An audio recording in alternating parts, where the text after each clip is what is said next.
Welcome to Telangana వెలుగు. నేను మీ రాజు. Kaleshwaram scam లో త్వరలో కేసీఆర్ అలాగే హరీష్ రావుని విచారణకు పిలుస్తారని చెప్పేసి పెద్ద ఎత్తున వార్తలు రాబోతుంది. సో కాంగ్రెస్ ప్రభుత్వం వచ్చినప్పటి నుంచి కాళేశ్వరంలో కుంభకోణం జరిగింది.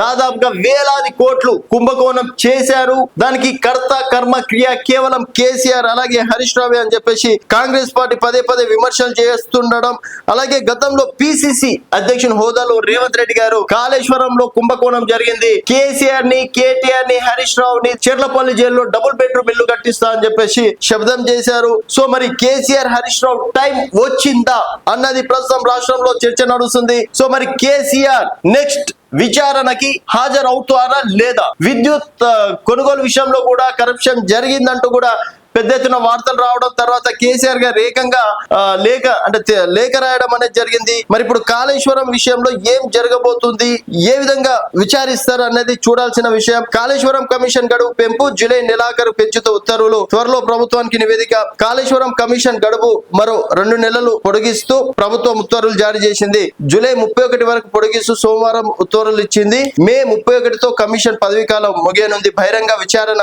ముగిసినట్లు కమిషన్ ప్రకటించింది. ఈ నెల 3వ వారంలో నివేదిక ప్రభుత్వానికి అందజేయనున్నట్టు లీకులు సైతం ఇచ్చింది. అయితే ప్రభుత్వం మాత్రం మరో 2 నెలలు కమిషన్ పదవీ కాలం పెంచి షాక్ ఇచ్చినట్లు అయ్యింది. సో ఈ కమిషన్ లో ఏం పేర్కొన్నారు అనేది కీలకంగా మారింది. మరి దాని పదవీ కాలం అయినప్పటికీ ఇంకా 2 నెలలు జత చేస్తూ ప్రభుత్వం వారికి ఉత్తర్వులు జారీ చేయడం అనేది జరిగింది. So commission chairman PC Ghosh commission పదవీ కాలం పెంపుతో మళ్ళీ విచారణ కొనసాగించే అవకాశం ఉంది. మాజీ సీఎం కేసీఆర్, మాజీ మంత్రులు హరీష్ రావు, ఈటెల రాజేందర్ ను విచారించేందుకు కాళేశ్వరం కమిషన్ పదవి కాలం పొడిగించారని సమాచారం. అయితే విచారణకు పిలిస్తే మేడిగడ్డ, అన్నారం, సుందిల్ల బ్యారేజ్ల నిర్మాణం లోపాలపై విచారణ కోసం ప్రభుత్వం గతేడాది ఫిబ్రవరిలో కమిషన్ ను నియమించింది. సో 100 రోజుల్లో నివేదిక ఇస్తామని ప్రకటించిన అధికారులు విచారణ ముగియడంతో కమిషన్ గడువు పెంచుతూ వచ్చింది. ఈ నెల 31 వరకు గడువు ఉన్నది. బహిరంగంగా విచారణకు పొలిటికల్ లీడర్లను విచారణకు పిలవద్దని కమిషన్ భావించింది. సో బహిరంగంగా మాత్రం లీడర్లను పిలవద్దని కమిషన్ కూడా భావించడం అనేది జరిగింది.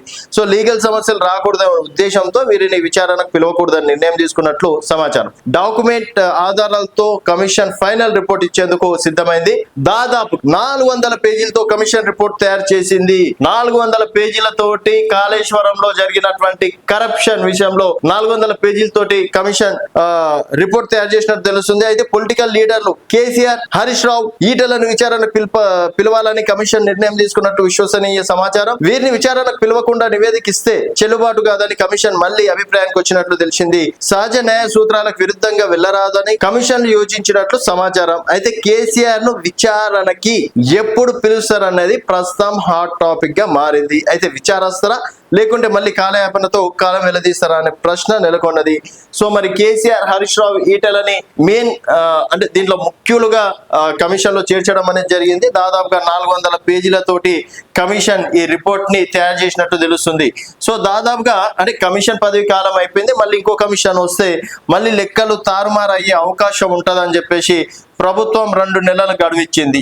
మరి 2 నెలల్లో కేసీఆర్ ని విచారణకి పిలుస్తారా లేకపోతే కాలయాపన చేస్తారా అన్నది చూడాల్సిన విషయం. చూస్తూనే ఉండండి తెలంగాణ వెలుగు.